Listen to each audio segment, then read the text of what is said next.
What's up, horror fans? Pete here from the Lassercast, and I'm here with my brother-in-arms, Mr. Dr. Zayas God, Danny Torkel.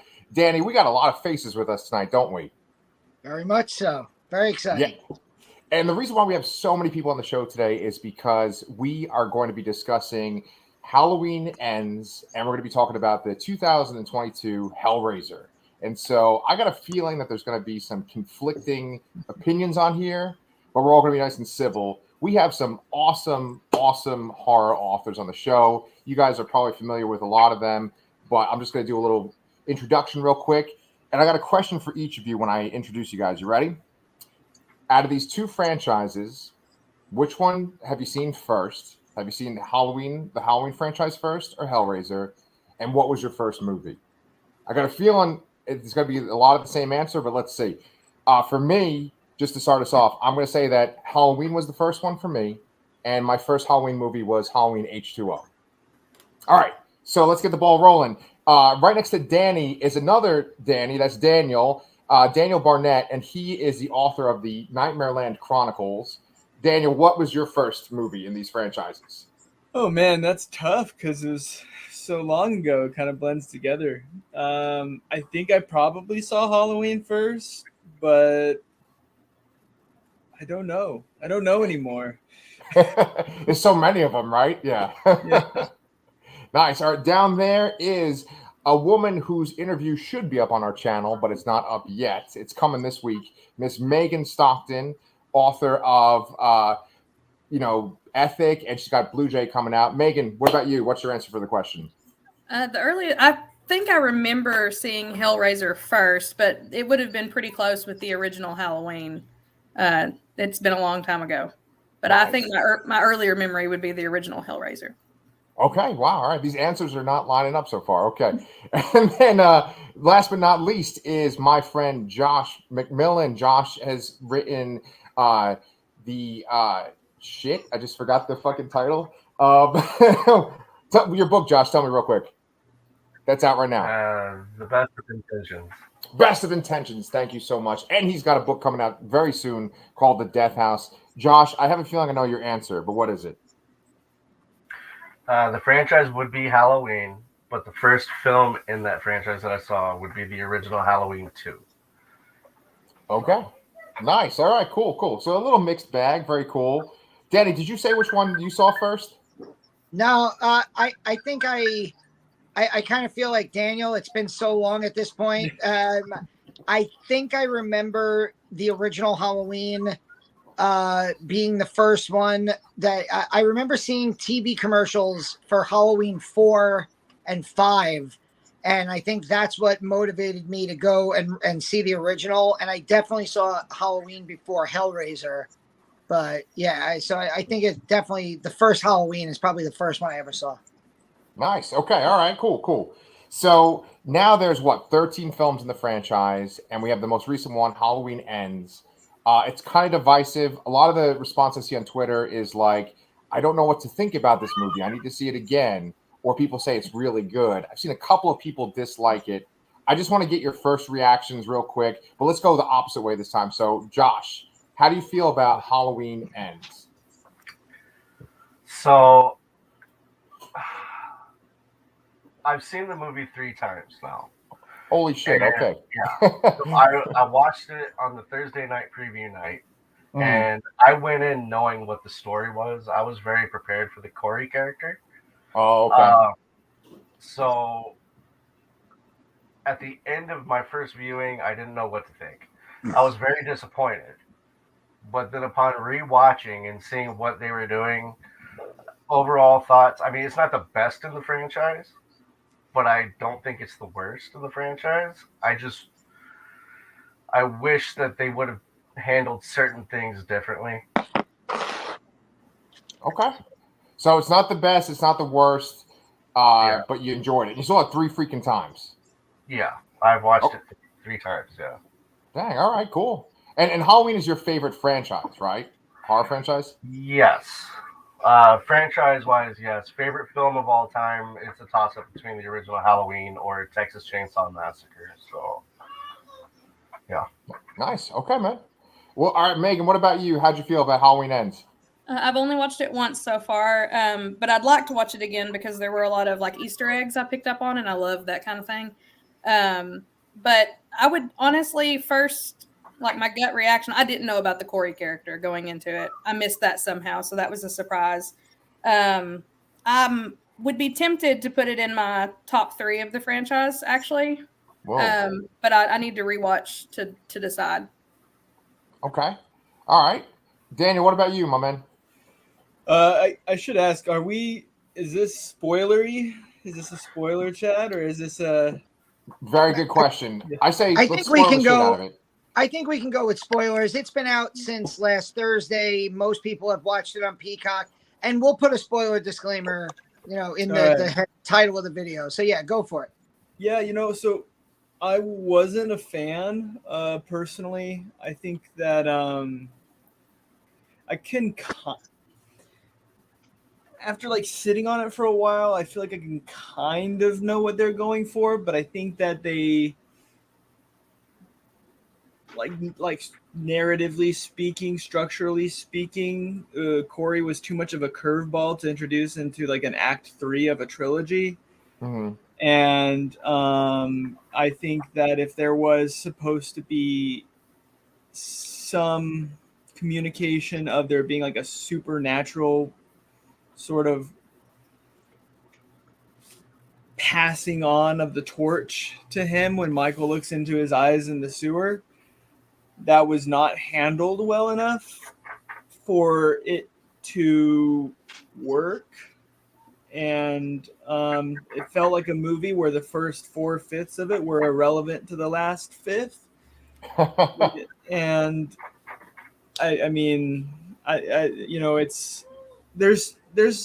it's a good time. I think there's some fun kills in it. I just don't know if there's also not a bit of an identity crisis going on with it as well. I'm not sure. Yeah, no. I kind of feel like that way for the trilogy in general. But I wanted to hear if the Daniels agree with each other. I'm having a feeling my Daniel doesn't. You're my Daniel now. This is one of those movies where I feel like my opinion is going to just fly back and forth every time I watch it. My initial gut reaction walking out of the theater Thursday night was, I think I kind of loved it a little bit, and I put it at my initial gut reaction was to say it was the best of the new trilogy. My favorite, not necessarily my favorite movies, but I love this franchise the most when it takes just the biggest, wildest swings. And I'm the biggest Halloween 6 defender that I know, because cults are scary, and it's the scariest Michael that we've had in probably since the first one.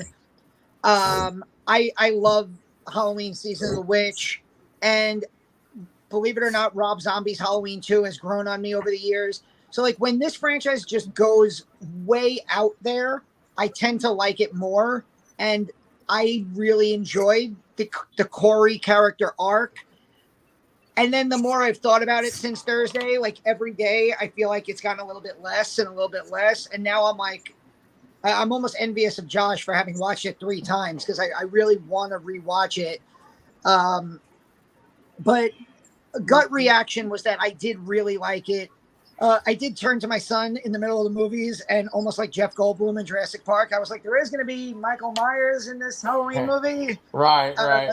But yeah, that was my gut reaction to it walking out of the theater. To me, this, I liked Halloween 2018. I did not like Halloween Kills almost at all.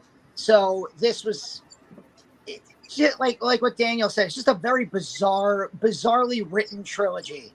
It almost feels like the new Star Wars movies, where just but what's baffling is there's one filmmaker set behind these, so you feel like there'd be a more tied together vision. But yeah. Well, here's the deal. It sounds like most people are in favor, and then Daniel didn't like it that much. Danny, you're kind of waffling, but you're more towards it. And then for me, I am leaning more towards not liking it. I saw this one tweet today that was saying Thomas E. Staples wrote, "It's just 2 solid hours of people you don't like doing stuff you don't care about," right? And I think that when I look at this movie and I look at this trilogy as a whole, I'm like, okay, what are they trying to say with this trilogy? Because, like you just said, Danny, it's like the same filmmakers, the same writers, the same directors for the whole trilogy, right? You say you figure to be like consistent, there'd be some kind of message going across 3 films, but it's like I don't really know what they're trying to say about Michael Myers. Is it like he's this evil that like has haunted this town essentially, and he's more than a person? It's like what makes this trilogy better in their eyes versus like the original, 1 and 2, and then 4, 5, and 6. I know it's not a trilogy, but like that series, or like the Rob Zombie trilogy. So like, Josh, I was going to ask you, as a guy who's like a big fan of this franchise, right? Is there one particular timeline that you like the most out of these Halloween movies? I think the most solid timeline is the original Halloween 2, and then I would even throw H2O in there. Okay. And just leave it as a trilogy there. Yeah. But with some reworking and some retooling, what they were doing with this new trilogy, tacked on to the 78 original, I think they struck out with every film. Okay, even that 2018 original, Laurie was too much of a Sarah Connor character. The Laurie Strode that we knew in 78, I firmly believe that she would have dealt with her trauma the way that she did in H2O. She wouldn't have sequestered herself off into this house, and turned it into a trap. I think she would have gone heavily into drug and drink, maybe, but it would have been more along the H2O line. Um, I yeah, it's so that whole Laurie Strode story in the 2018, the way that they handled her character was what I hated the most. I loved Laurie in Halloween Ends. I loved her character in the movie. She was my favorite part of the movie. But well, until the end, I didn't like the very very end of it. But with some reworking and some retooling, this David Gordon Green trilogy could have been the best Halloween. I mean, it could have surpassed the original. Yeah. But they swung for some fences, and like I said, they struck out in each movie. Halloween Kills, I know, Daniel, you didn't like it. I personally didn't mind it. I loved seeing Michael out on an actual rampage. I would be all for a movie from beginning to end, 2 hours of just following Michael killing people. However, when you stop 3/4 of the way through the movie to give us a 20-minute, sequence in a hospital where a 4-foot man is mistaken for 6-foot Michael Myers, right. Right. that they swung and they struck out with that, right? Yeah. I mean, think about taking some of the elements from Ends, cut out that hospital segment of Kills, combine the two, you've got a solid duology. Right. And you know what's the craziest thing about that, Josh, is that when they had the idea for this series, it was just 2 movies. They had an idea for 2 movies. And then they filmed Halloween 2018, and they said they were going to make it into a trilogy. But yeah, that's an awesome suggestion, man. And to not take up too much of the time, I'm 100% for what they were trying to do with the Corey character. Okay. The shape of evil changing shape. Look at what they did at the end of Halloween 4 with Jamie Lloyd. Yeah. I mean, even then, if you look at Halloween 1, 2, and then 4, that's a complete story. It's full circle. At the end, the shape of evil changes shape to now this little girl, and Dr. Loomis is about to kill her. Yeah. Then you follow that up with something like a Corey story, and it makes sense. It's not. Michael is such an enigma that we don't know what drives him. We should never know what drives him. But what does drive him, we can see it take on the shape of another person, or take shape or take form in another shape, right? So I think it would have worked really well, and I think a lot of fans would have been for it. But it needs to be handled correctly, and the way that they did it, it's like it was weird. Like Christopher Nelson came out saying Christopher Nelson did the makeup effects for this new trilogy, and he even came out before the movie was released and said it's a little weird, you know. Yeah. So, and I think that's the best way to describe the movie is weird. Yeah. But weird can be good. Yeah. I just think a lot of people feel like they struck out with it. I just want to pick up on go something ahead. Josh just said, because with the Corey character, I was digging the whole thing. I loved where they were going with it. And I even liked the idea. And I would have been like super impressed and like called the director ballsy as hell if they ended the movie with him stabbing himself in the neck and Allison walking in thinking her mother did it, and like either Allison killing Laurie or just Michael never coming back into the movie at that point. I would have been like, holy shit, what a dark ending. Yeah. And the part, or my other idea would have been to have he stabs himself in the neck. You go with the Michael versus Laurie ending. Michael goes into the grinder. Good, that's done. And somehow, hey, if the cop in the first movie can get stabbed in the neck and live, have it that Corey is somehow still alive. And then you just end it with that idea that maybe evil will live on in Corey. But for Michael to come back and then kill Corey after everything we've been through for the 90, what was it, 2 hours almost, that part of the ending I felt kind of betrayed the rest of the movie. So that's where like this was like walking out of the movie theater, really liked it. Now I've had 3 days to think about it, and I'm starting to pick on things that I don't like. In many ways, this movie feels like Scream 2022, where I loved it when I walked out of the theater, and then every day since then, my opinion of it has gone slightly down to where I still like it, but it's just not as high in my esteem as it was when I walked out of the movie theater. Yeah. Well, it's real interesting.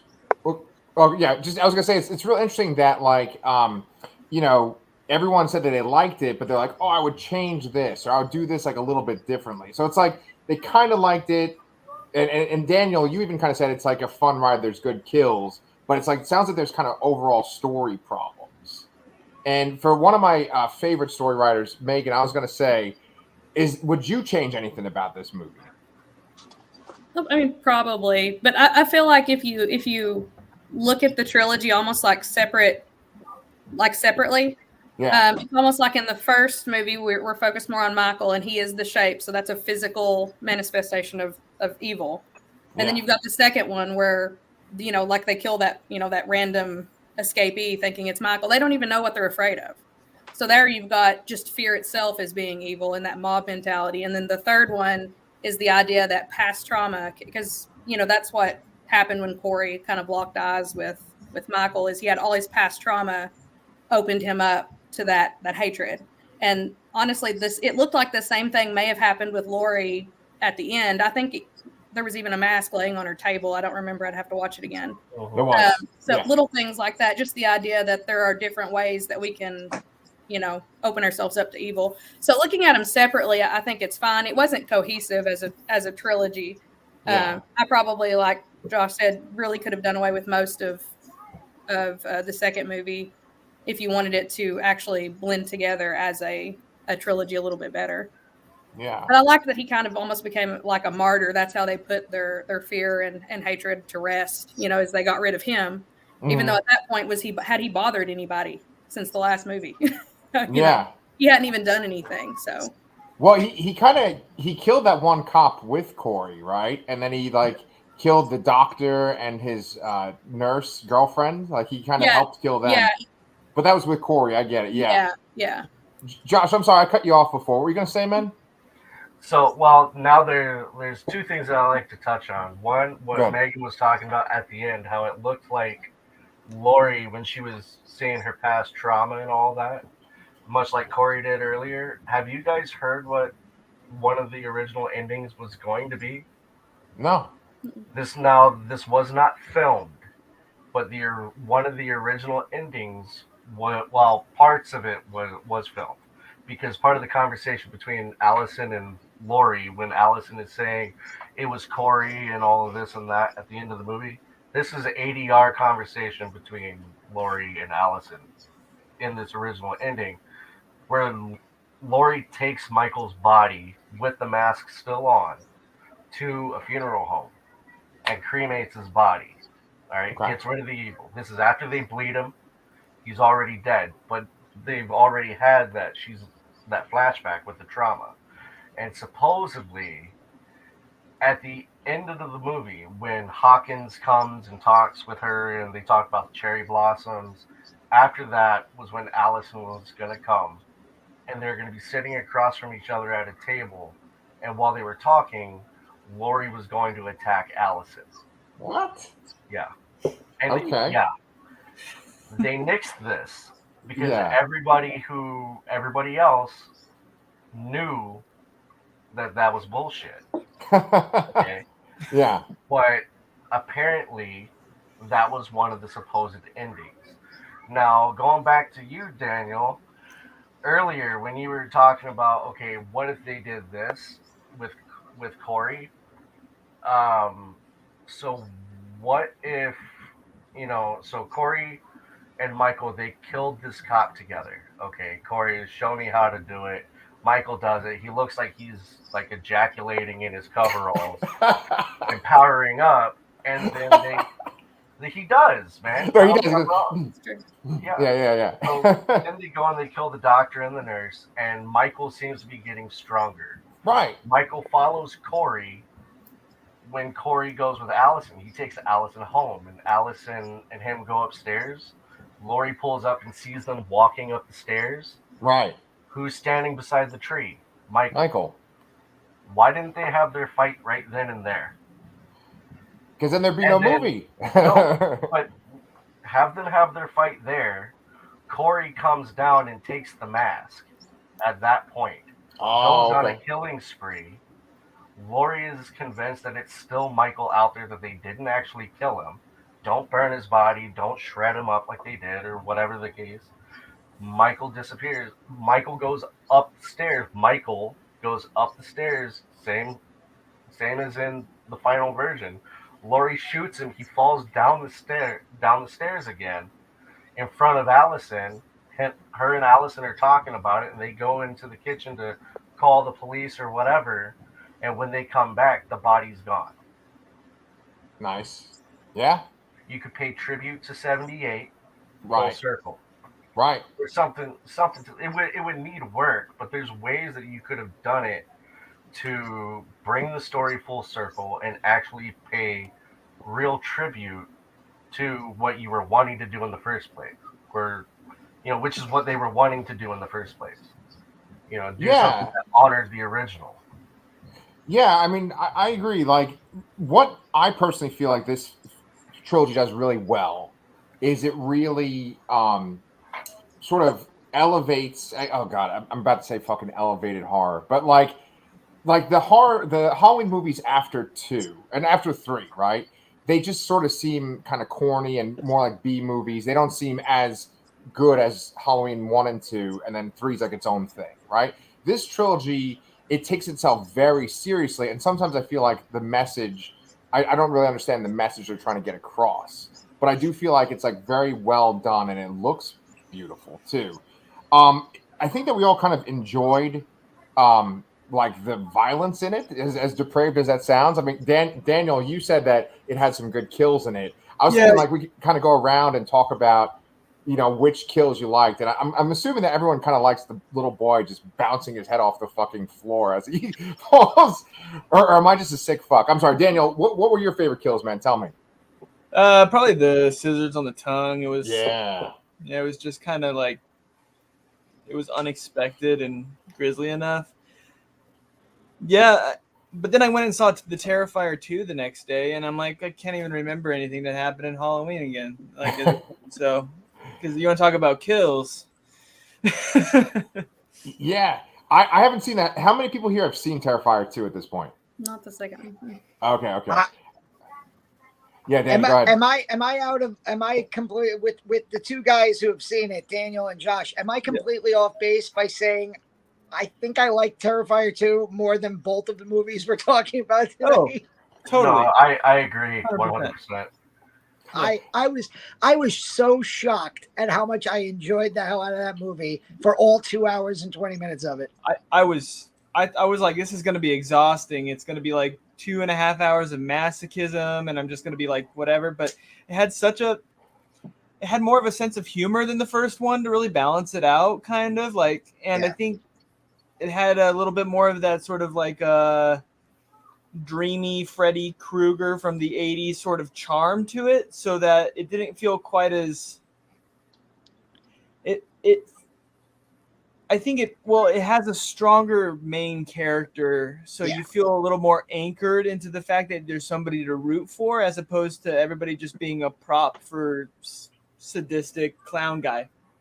I'd go so far as to say, I mean, I made my daughter watch Your Next with me a couple nights ago because I was so into the final girl from Terrifier 2 that I was like, I think she might be the best final girl I've seen in the last 20 years. And then I went back and I watched Your Next, and I was like, I don't know, it's close. Erin was really cool in that movie. She killed a guy with a blender. So, well, in terms of final girl, I still got to give the edge to Your Next, because I mean, Your Next is just fantastic. But I think like Terrifier 2, the way it like openly embraces just like supernatural, almost fantasy elements mixed in with everything else, and just is like, we're gonna do anything crazy that we possibly can in this 2.5 hour runtime. We're gonna have a 15-minute dream sequence that might actually be an alternate clown dimension, you find out later. Like, it's just like it was just really like fun, and I don't know, it had that soundtrack where it kind of just sort of like that kind of like Drive, like just like Ryan Gosling Drive, you know, that like Real Heroes song. Like a couple of those songs sort of had that like it's kind of like new wave. It kind of opened up that like nostalgia factor where it's like we're going back to a time where like things are all practical effects, and like the camp is charming, and I don't know, it was. I haven't been able to stop thinking about it. I'm kind of surprised, honestly. What the fuck are we talking about Halloween Ends for then? You know? No, honestly though, like for Halloween Ends, it's like I liked parts of it, and I liked that they tried to do something different. But I have to say that like I wasn't really invested in Laurie Strode. Like Josh, you made a really great point before where you said that like you felt like this version of Laurie Strode doesn't kind of sync up with the Laurie Strode from the original 1978 Halloween. And I think that like Laurie Strode, even in H2O, is sort of like more fun, and I care more about her. And when Michael comes back into her life, I feel worse for her than in this trilogy. And I feel like she's kind of inconsistent between Halloween 2018 and this movie too. It's like, okay, so you're gonna just become a suburban mom, and then she has this really fucking weird line where she's like, "We're gonna take out our tits and show fear" or something. Remember that fucking line when she burns the pumpkin pie? I was like, what the hell's even going on? But I'm all over the place because I'm excited that you guys like Terrifier. But I was going to say, as far as the kills go, we got the little boy falling, and then we got the guy getting his tongue cut off. Did you guys like any other gruesome? Oh, there was just some crazy shit in the junkyard. Any fans of that out there?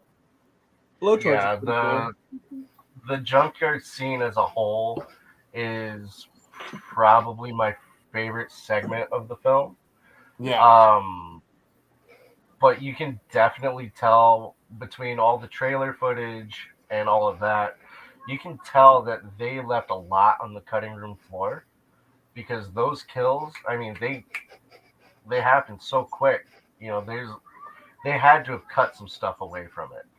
And maybe it was David's way of trying to go back to the more bloodless style of, the original. But if he was going to do that, he should have done that from the beginning. Halloween 2018, we've got the bloody teeth, we've got the carved jack-o'-lantern face, we've got, kills. The chick, Sandra, that shows up in Ends, she should not have been alive. Oh, There's no way that she would have survived what happened. She would have bled out before she even got the chance to watch her husband get pinned like a pincushion to the kitchen island, for one. yeah. So how she survived, I have no idea, but maybe she's got a little bit of Michael in her or something. Yeah, Because she survived a lot. We're Yeah. talking about a series where Michael gets like shot and stabbed 16 times, but then where he cuts his wrist and he dies. So, Right. To be not to fair, he mention- was like 70 in this movie. Yeah, he's 70 years old. He could take on 20 people, including Anthony Michael Hall and a woman with a fucking iron. Okay. But yet, this movie, he's all decrepit and aged, walking like he's had a stroke until he kills the cop with Corey. And Didn't it then feel like he dies at the hands of one old lady. it kind of felt like he was doing they treated Michael Myers in this movie like Batman in The Dark Knight Rises, where all of a sudden at the beginning of the movie, Batman's like a crippled old man who like has to like reinforce his back in order to just like operate, and like Bruce Wayne is walking with canes. You're like, wait a minute, didn't the last movie happen like a year ago? What happened? Yeah. Yeah, I don't know. I have a question and maybe this is a good way to wrap up the Halloween Ends part of this, but why don't we go around, like, this is supposedly, at least until 10 years from now when they do another reimagining, the end of the trilogy. We've talked about the other two movies, so why don't we just say favorite part of the whole trilogy from 2018 to Ends, or if you want to go with your least favorite part, like the scene that just stuck out to you the most of the whole trilogy. So we go Megan, Josh, Daniel, in that order. I don't know. Sure. Go ahead, Megan. Yeah. I actually really enjoyed in the first of the trilogy, the gas station bathroom, where he kills the reporter and his girlfriend. It was really gritty, and I really enjoyed that scene. That's a really good answer. Yeah. Josh, what about you, man? Mine would also be from 2018. It would be the sequence where he's going house to house. Yes. The start of his murder spree. That's a good answer too. Yeah. Daniel, what about you? I think there's one in like Halloween 2018 when he puts like somebody's head to a cutting board and just like sticks the knife to the guy's head or something. I don't remember. Or he does it the other way around. He puts the knife down and then he like puts the guy's head on it. I thought that was pretty cool. I have a hard time not just seeing like a lot of like missed potential with this trilogy. I just don't have like I don't know. I mean, it just didn't do much for me. No, it's good. Appreciate that. Yeah. I think I'm along with Josh, that like 3.5 to 4 minute long cut in like unedited cut in 2018 where he just shows up down the alley, kills the old woman, goes through the house, goes down the second alley, kills the woman. It just fantastic shot. And even though Laurie was definitely Sarah Connor, I did love if 2018 was a standalone movie, I think I would have really enjoyed the ending. If it was a standalone movie, to me, ending it that way only for it to start a trilogy didn't really make sense. It felt like a good homage to the original Halloween 2 with Michael burning up at the end, and they did all the throwbacks of like, but they reversed the roles, so Laurie gets thrown off and then her body disappears. I thought that was very clever. She shows up out of the darkness the way he did in the first one. If they would have ended it there, I would have been cool with it. But yeah, what about you? Yeah, I feel very, very similar to you, Danny. I was like, if we just ended with 2018, I think it'd be okay. And I mean, they call these legacy sequels, right? Where there's essentially like 20 years after the movies that we really love. And I feel like every legacy sequel trilogy that I've seen, I ultimately kind of have the same feeling where I'm like, oh, that part's kind of fun. But then for the most part, I'm like, why did we do this? And it actually just has made the lives worse of all the characters, whether it's the Star Wars sequel trilogy or, I mean, Blade Runner 2049 is kind of an exception. I think that's actually good, and that's a good sequel. There's like 18 fucking versions of this that I can't even think of off the top of my head, but like the Jurassic World and stuff like that. You know, it's just kind of like, okay, I get what you're doing. I know you're wanting to make money, but it's like, why? What's so interesting? And I think that might be a good segue into our next movie, which is they've decided to reboot Hellraiser. And Danny's showing his shirt over there with, I'm assuming, the original Pinhead on your shirt. Yeah, it's actually a Hellbound Hellraiser 2 Japanese print. I don't know. I found it online somewhere. Yeah. So the other day, Daniel, when he was on Twitter, he was like, does anyone want to watch this movie? You know, I'm going to watch this movie soon. And I was like, sure, that sounds cool. And you don't know me. I'm kind of a weird person, you know. And so I reached out to him. I said I would watch it. And he gave some really great feedback. So, Daniel, I was going to start with you this time around. Yeah. You enjoyed Hellraiser 2022, right? Yeah, you know, I kind of think that my liking of the movie has sort of declined the further I've gone away from it. Yeah.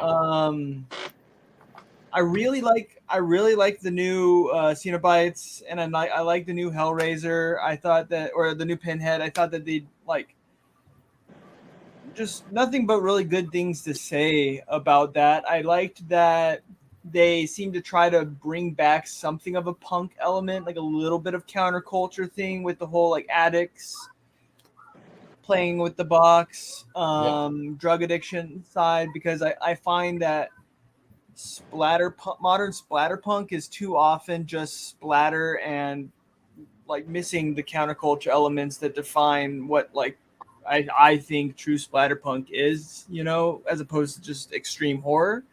I think that there's a lot of commendable things. The van sequence is the best sequence in the movie, but it's also kind of is the part of the it sort of is the counterpoint to the stuff I don't like about the movie, or one of the big things, which was the third act where like the guy, we're talking, the Cenobites are able to like multi-dimensionally abduct somebody from the back of a moving van, but then like, a couple wrought iron bars gates, and they're like, we're trapped, and now we can only just talk to you forebodingly from the other side of this for indefinitely because you're rich or something. I don't know. So that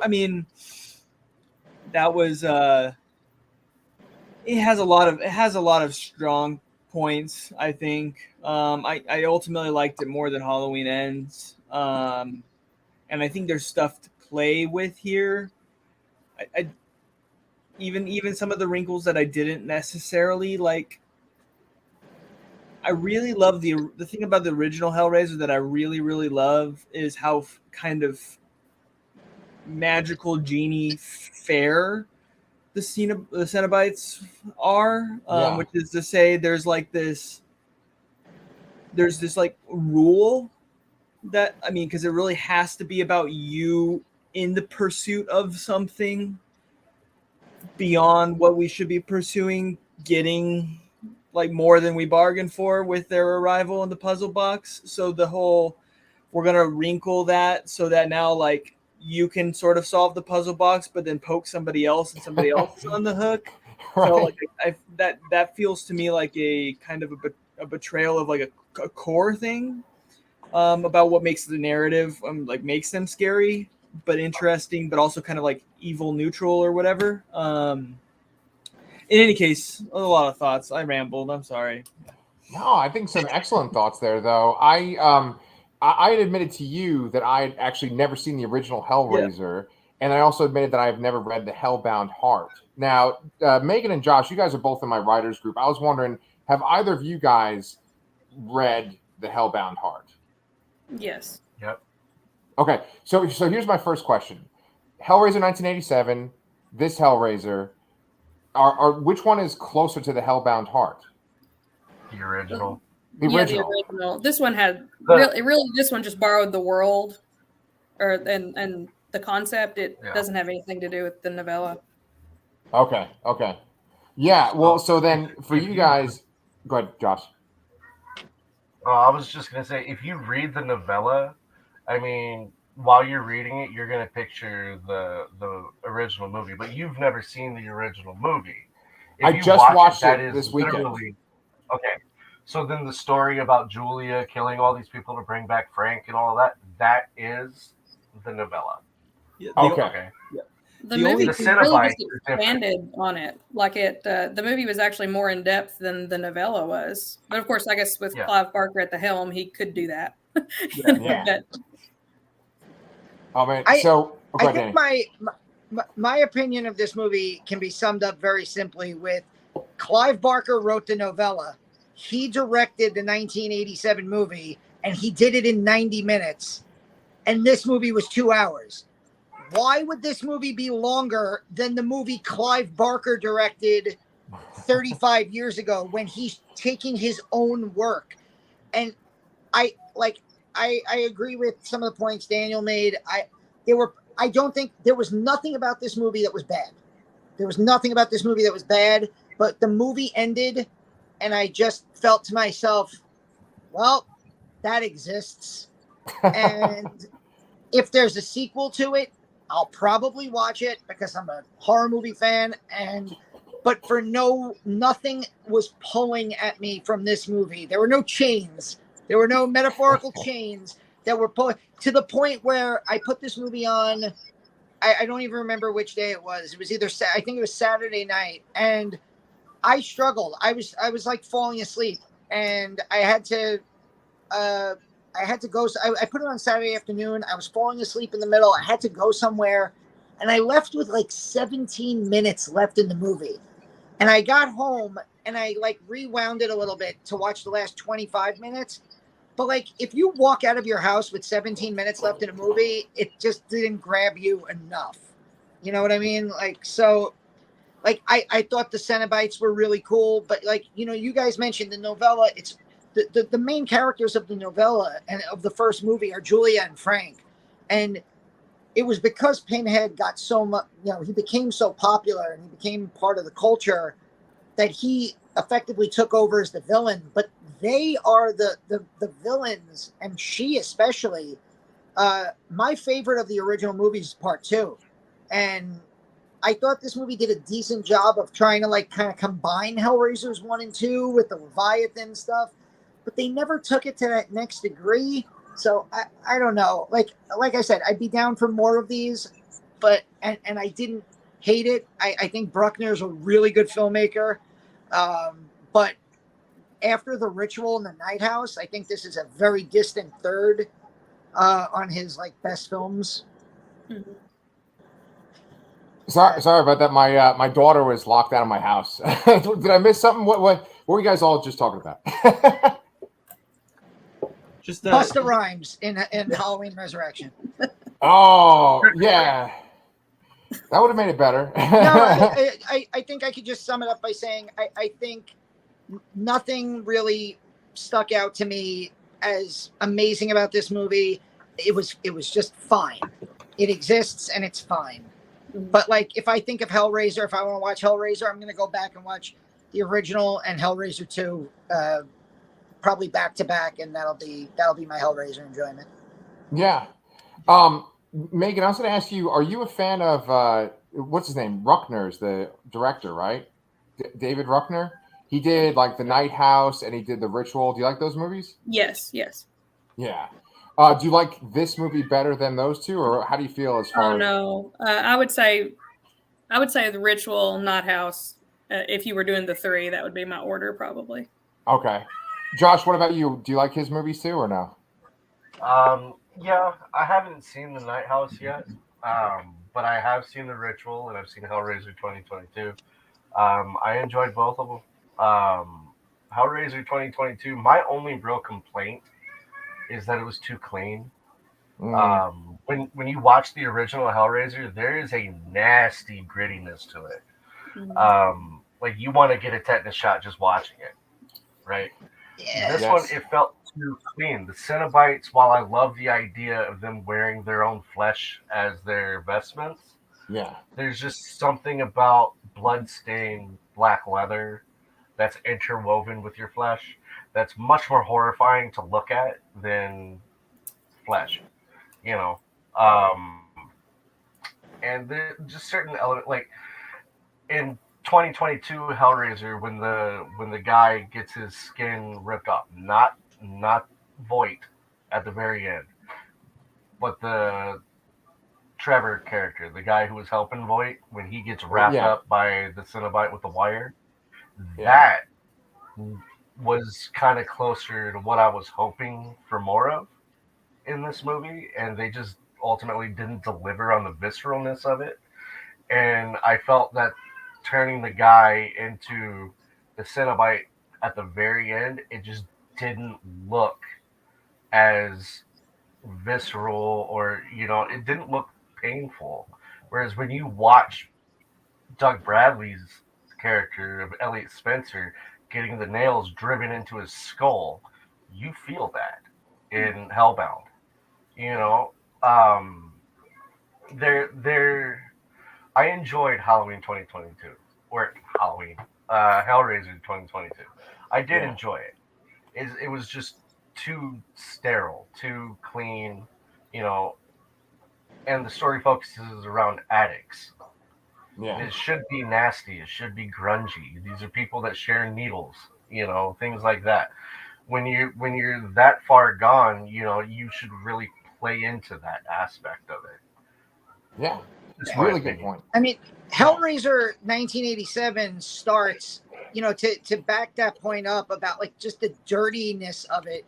When Frank gets ripped up at the beginning, one of the first scenes you see in the movie is like that spinning post of body parts, and his penis is nailed to the fucking wall as it's spinning. Yeah. And then the movie ends with one of the greatest moments in horror history. Jesus wept as he's just getting every part of his body ripped apart.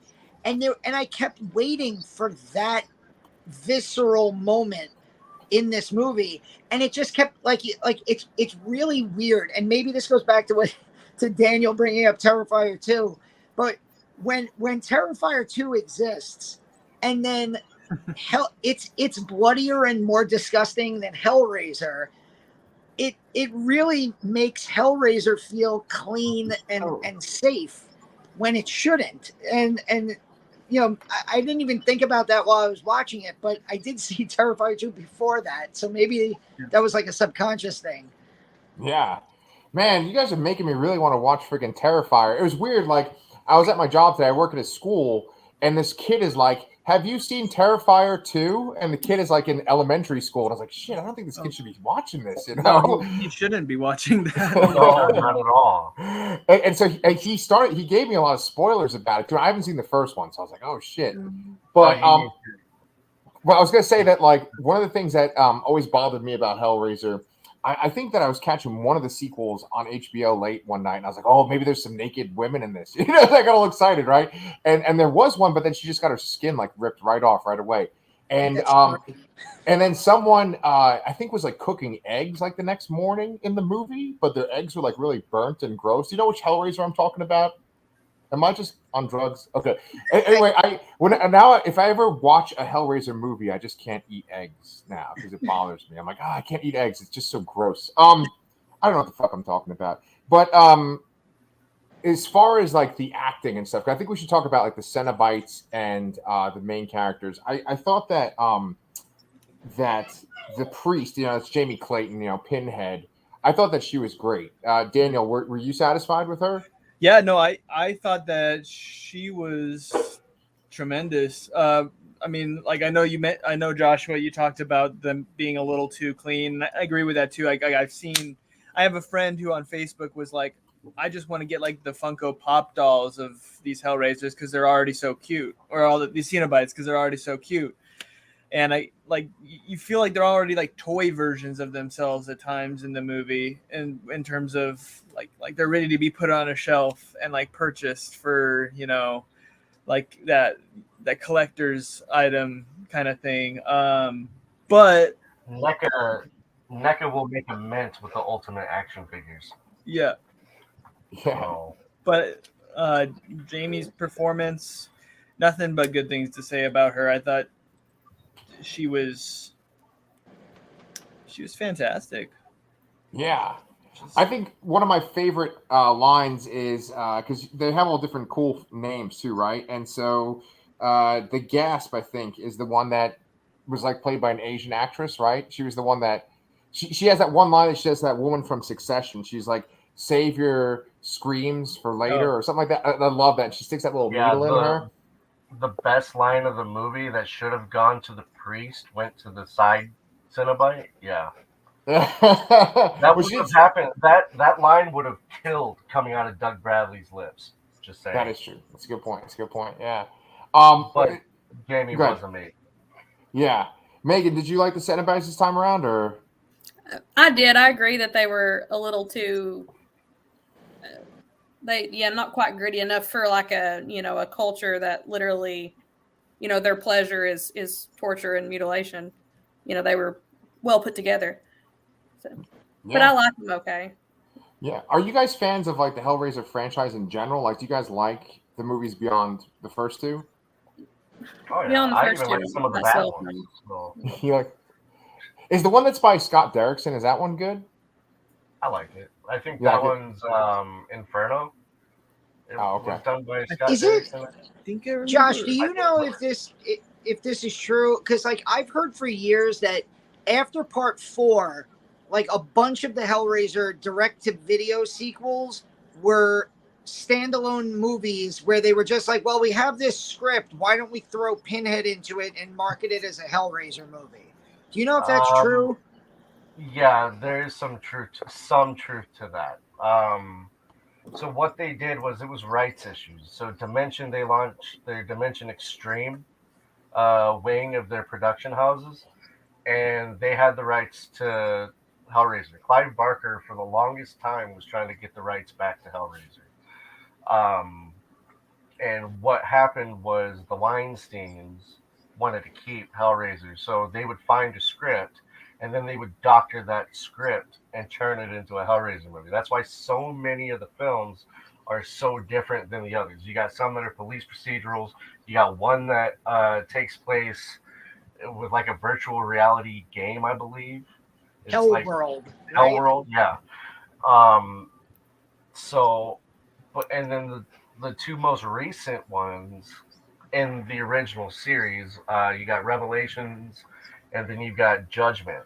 Both of those were written to be Hellraiser films, and they're the worst written ones out of all of them, in my opinion. But Gary J. Tunnicliffe, who did the makeup effects starting with Hellraiser 3 onward until Judgment, I believe. Yeah, because he also directed Judgment. He stayed with them, and he even confirmed there was a couple of podcasts that he was on that he confirmed that they would just take these scripts and throw Pinhead in it. And that's part of the reason why Doug Bradley won't ever work with Dimension or won't come back to the character unless it is written with that love and respect. Like they were wanting to fit him into this remake in some sort of cameo, like passing the torch sort of way, but he still wasn't comfortable doing it because of the Barker didn't have the rights. And him and Barker go way back. They were doing theater together before the first Hellraiser even came out. So, but yes, there is truth to that. Sadly. Yeah. Well, the same thing happened with the Children of the Corn, because they were both franchises that Dimension owned. And if you notice, if you go back through the times and you watch when a Hellraiser film released, within a year or two, a straight-to-tape Children of the Corn would come out, if not on the same year. They're both on the same rights renewal structure. And so they would have to pump one of those out like every 2 or 3 years to keep the rights. Oh, man. Who owns the rights to the Amityville movies, right? Because they have like Amityville Shark, right? And like Amityville in Space, too, right? I think that's like an Amicus thing. A what thing? I don't know who owns the rights to it, but isn't there like a production company? It's like Amicus or something like that. That Oh, they'll Amicus, put yeah. out like instead of Transformers, it'll be like Transmorphers or something like that. Oh, that's the Asylum. Like I think Isn't a that lot the of those Asylum? games. Yeah. Yeah. Asylum. Transmorphers. I know Yeah. it started with an A. Snakes on a train. Yeah. Well, you know Yeah. what, guys? We are coming up on an hour. Unless anyone has any pressing Hellraiser thoughts you want to get out, it kind of sounds like for both movies, it kind of sounds like we liked them for different reasons, but we maybe would have liked them more if they were like the original movies, right? But so, does anyone have anything else they want to say about Hellraiser? No, but I do want to say, because I know we were talking about it in a positive fashion, like for anybody listening or watching or whatever, like proceed with caution with Terrifier 1 and 2. Like they're not nice movies, and like really just like take some caution there, because you don't see movies like that quite that graphic very often, even if you look for them. So maybe don't let your elementary age kid go see it. Yeah. Well, so at this point in the show, we have guests. We always like to let you guys plug your stuff. Yeah, and I just want to say, just by the way, that it's been a long time since me and Danny have had like a whole bunch of people. I mean, Megan, we had your husband Derek on recently, and Josh, you're on for that too. But it's cool to have like so many people in one shot talk about some movies. So yeah, why don't we just go around and everyone, if you all want to plug, like Daniel, where can people find your stuff? My stuff's on Amazon. Author the MacMillan Chronicles. I got some standalone books as well too, but yeah, all there. Find me on Twitter, DBH Fiction. Nice. Or just type my name. All right, thank you, Josh. Well, I've got, let's see, on October 28th, I am releasing my next novella. It's called The Death House. It's like a grindhousey, not like extreme horror or splatterpunk, but it's more like grindhouse horror, pulp horror. You can pick up my debut novel, The Best of Intentions, on Amazon, and paperback, Kindle, ebook. It's on Kindle Unlimited, or it's in audiobook as well. And then I have some short stories and a couple different anthologies that are all available on Amazon. You can follow me. Just search my name. I'm easy to find. Nice. Thank you. Megan, what about you?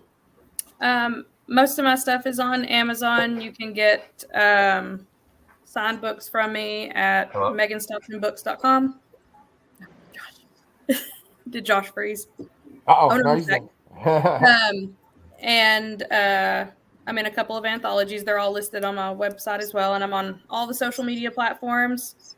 I have a novel coming out in December called And Nobody Knows It But Me, and then Blue Jay is coming out with D&T Publishing in March.